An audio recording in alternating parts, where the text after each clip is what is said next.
Good evening, welcome back to my channel. Today, something a little different. I'm going to read to you a sneak preview of a forthcoming book. It's actually a forthcoming running book. As some of you may know, I have written the following. Let's try and do this without knocking this thing down onto my head. Yeah. My first book was called Downhill From Here. That charted my run from John O'Groats to Land's End. And then my second book, Running the Orient, slightly longer journey this time, from Paris to Istanbul.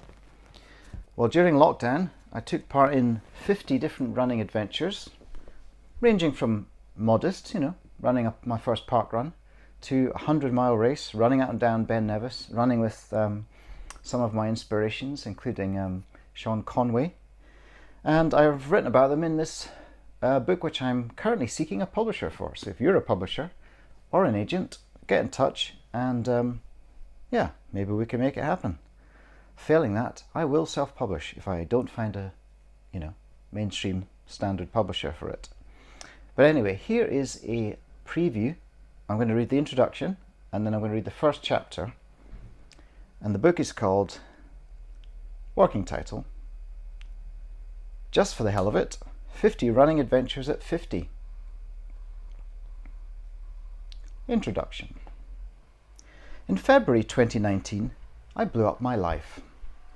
Perhaps this is an exaggeration, but that's how it felt at the time. In the space of a few weeks, I moved out of the house I shared with my then fiancée, quit my job and embarked only partly voluntarily on a quest to reinvent myself. For those of you who read my previous book, Running the Orient, the above may come as something of a revelation. For those readers, I should explain what happened. For the rest of you, a little context is necessary. In 2018, my girlfriend Radna and I had an incredible adventure. We travelled from Paris to Istanbul, following the route of the 1883 Orient Express, passing through 8 European countries and covering over 2,300 miles. I ran that distance, Radna drove our self-converted camper van. As you might imagine, we had many adventures, misadventures, and surprise encounters with, amongst others, Austrian farming families, Turkish soldiers, feral dogs, and a pack of wild boar.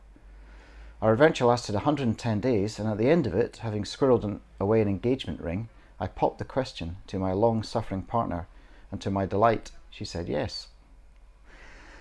But life isn't a rom-com in which, after the requisite obstacles and hilarious scrapes, two people are forever united in blissful happiness. Real life is more complicated than that, and some obstacles cannot be overcome.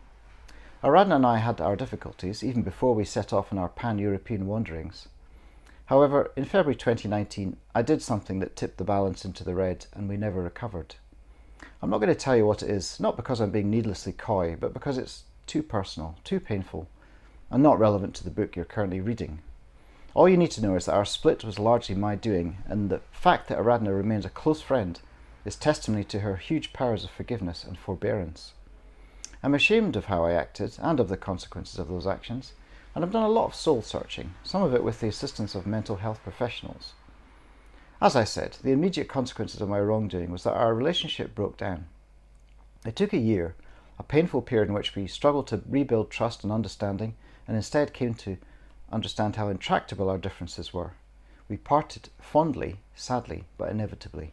I moved out and crashed in a best friend's spare room for a few weeks whilst considering my next move. Meanwhile, and not unconnected to the above trauma, things were becoming fraught at work. I was employed in the administration office of an NHS mental health service, a fairly mundane position, but one that at least had the benefit of contributing to actual measurable well-being, for our patients at least. I'd agreed to take on a secondment into a temporarily vacant management position, looking after a small admin team. My line manager was keenly aware that I had no managerial experience, and she probably sensed my reticence and need for close supervision. As an employee, I've always appreciated a hands-off approach to management, whereby the manager has little day-to-day input, as long as targets are being met and the service runs smoothly. My line manager in this job, whose background lay in the private sector, favoured a more hands-on approach, with regular one-to-ones, training and appraisals. With such close scrutiny, I found I was forever on the wrong side of something. I'd missed an opportunity to intervene in a crisis, to jump in on an error made by a colleague, to mediate in a micro-conflict. I felt baffled by much of this, wondering why I couldn't just be let alone to get on with things. I'd previously had managers who were even more arm's length in their approach than I was being, and they'd seemed to do just fine. Ultimately, I couldn't do what was being asked of me. This was framed as a shortcoming I should work on, rather than a temperamental condition I might never overcome, because I neither wanted to nor saw the value of changing my behaviour. I found it ironic that I'd put myself in the same position my own father found himself in when he too was promoted into a management role he hated. My dad solved this conundrum by taking early retirement. At 48, this was not an option open to me. After one too many rancorous arguments with my boss, one in which I'm ashamed to say I entirely lost my temper, I handed in my notice. A few weeks later I was free, and immediately felt a strange combination of elation and fear. I had some savings, but I knew that I'd need some of that for a deposit on a new rental apartment. I'd also inherited Roxy, our globe-trotting Mazda Bongo camper van. She'd need taxed, MOT'd, and I'd have to figure out how to park her in London. As a diesel vehicle, I have to work around recent emission controls. I decided that many of these problems could be postponed with a short restorative trip up north, visiting a friend in Glasgow, then taking a trip to Glenelg on the west coast, where I might walk upon Gavin Maxwell's beach and look for otters and porpoises. I needed to silence the raging, fearful voices in my head, and where better to do this than in my home country, surrounded by mountains. Aradna was happy to let me keep my boxed-up possessions in the spare room until I could secure a new home, and my parents and sisters in or near Edinburgh were looking forward to a visit on my way back to London. In mid-February, entirely the wrong time to take a holiday in the Scottish Highlands, I drove up to Glasgow at Roxy's top speed, 75 miles per hour with a prevailing wind, and spent a fun few days catching up with my sculptor friend Clementine, always a sympathetic ear to tales of career confusion and artistic struggle.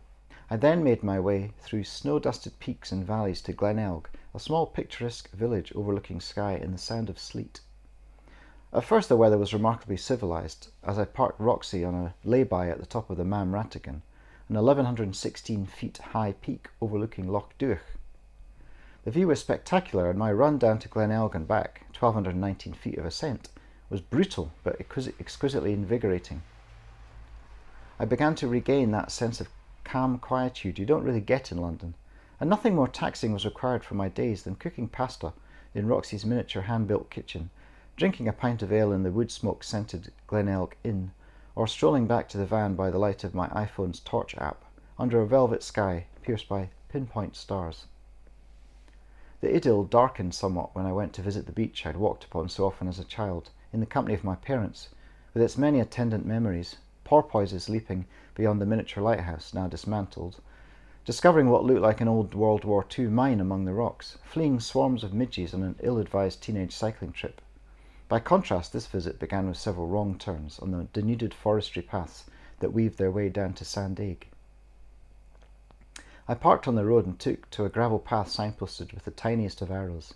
The path looped endlessly through forestry land, splitting and roller coasting over the hilly landscape, and there were no more signs. Visitors have to sense their way. That afternoon my senses were stuffed with cotton wool. As the sky began to grey over, I took a wrong turning and ended up picking my way down to entirely the wrong beach, via a livid, green, mossy, tree-tangled jungle. As drizzle darkened to heavy rain, I spent an hour edging my way around the coast, hanging off a rock face above the surging tide at one point. Eventually, drenched, half crazed with cold and determination, I broke out onto Maxwell's hidden beach and spent half an hour there getting wetter and colder, communing with the past. That evening I rewarded myself with a burger and recovery pint in the Glenelg Inn, wondering if the coronavirus outbreak I'd recently heard about would amount to anything. The weather showed no signs of breaking. In fact, it had strengthened to a storm that rattled Roxy and kept me awake all night, with a constant assault of hail and rain. The sound of sleet took on a new and pressing meaning. The following day I drove to Edinburgh and relaxed into the perennial comfort of the family home. A couple of days after that, the Scottish First Minister Nicola Sturgeon announced a countrywide lockdown. Thus, the Great Dissolution began. We all know what happened next. In a way, my timing couldn't have been better. Had I moved into a flat by myself in London, the resultant enforced isolation would not have improved my fragile mental health. It was good to spend an extended period with my parents now in their mid-70s, and to be able to help them in small ways, such as getting in the weekly shop. I started writing short stories for the first time in years, daily 1,000-word tales inspired by random words. I worked on my novel and had long, challenging runs in the gently beautiful Pentland Hills.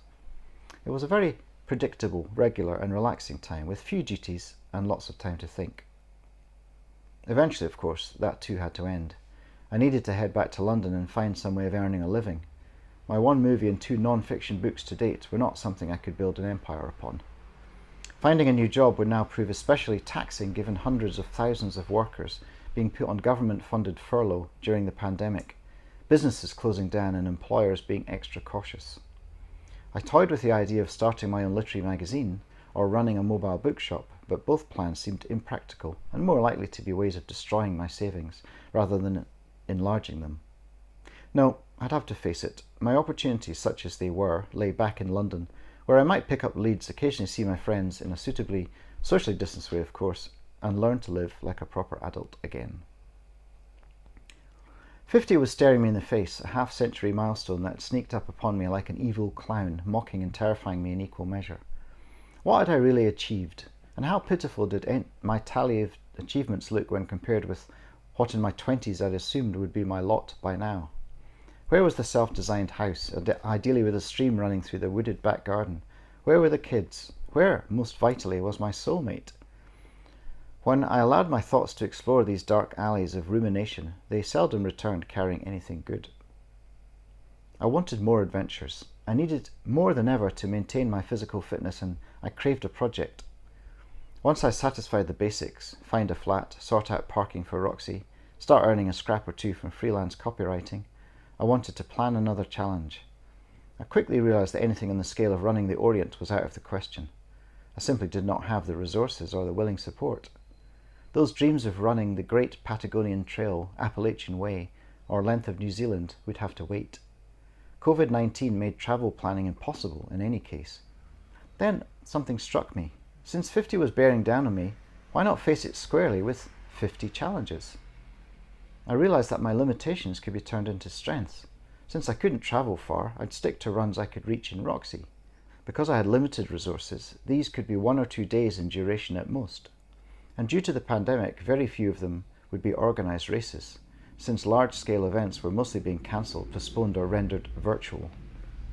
What then would these 50 challenges in my 50th year consist of? I'd already had a short list of things I planned to do for years in and around London, such as circuit the 65-mile Capital Ring, finally take part in a park run, or run between each and every stop on the Piccadilly line. Now I could make 2021 my year to tick these off. It would start with a 50-mile run down the Union Canal from Leighton Buzzard to Brentford on the 20th of November, my birthday. A solo ultra just to prove I still could do such things. 50 at 50, with every mini-adventure described, ranked, and rated in my own guide to how to grow older disgracefully, most likely covered in mud, blood, sweat, and tears. A midlife challenge, if you will, and not at all a crisis. So that's the introduction.